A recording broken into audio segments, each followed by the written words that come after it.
Saan po, nakasulat po ba sa Bible yung dinosaur era? Dinosaurs?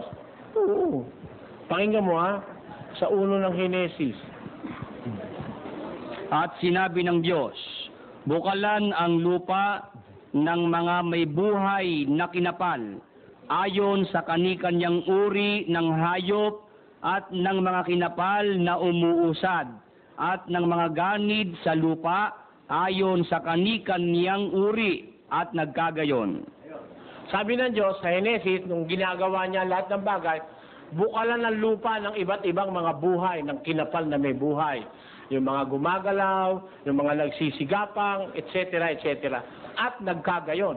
Kaya ngayon, nakahukay ang mga siyentipiko ng mga fossilized skeleton ng mga dinosaurs, thereby proving na talagang once upon a time, there exist dinosaurs na pagkalalaki dito sa mundo. Malaki pa sa building na to, isang dinosaur. O nakita ang pruweba, nilikha ng Diyos yun. Alam nga naman magkaroon ng dinosaur, hindi Diyos ang lumikha. Sabi sa Biblia, siya ang lumikha ng lahat ng bagay. Parang ganito, ibig ko sabihin, kapatid.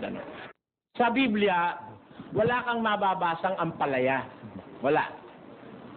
Buti pa nga pipino, mabasa mo sa Biblia, sa kakamatis bawang, sibuyas, meron.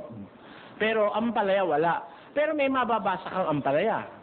Pakinggan, mabasahin natin. At kanilang kakanin ang laman sa gabing yaon, kakanin lang kaulam ng mapapait na gulay. Pagkakakain ng mga Israelita ng karne, pinapakain sa kanila kaulam ng mapapait na gulay. Ano yun? Ang ampalaya ba gulay?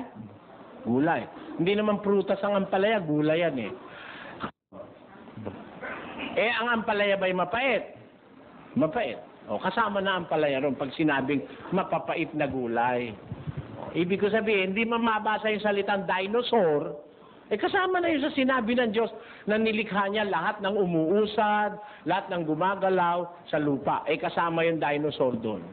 Kahit wala yung pangalan dinosaur. Para yung Pilipinas, nung gawin ng Diyos ang mundo, siyempre kasama na ang Pilipinas. Pero walang salitang Pilipinas sa Biblia.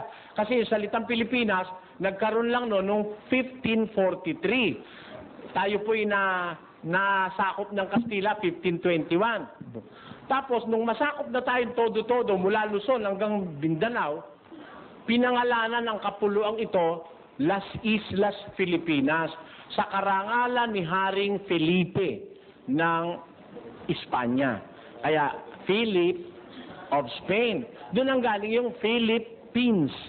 O, yung sa Felipe, doon ang galing yung Pilipinas. Yun. Kaya walang salitang Pilipinas sa Biblia. Pero yung kanyang kalupaan at yung kanyang karagatan, binasabi sa Biblia. Kahit wala yung salitang Pilipinas, kasama tayo sa nilikha ng Diyos. Yun po ang ibig ko sabihin. Walang nakalagay dinosaur, pero may dinosaur.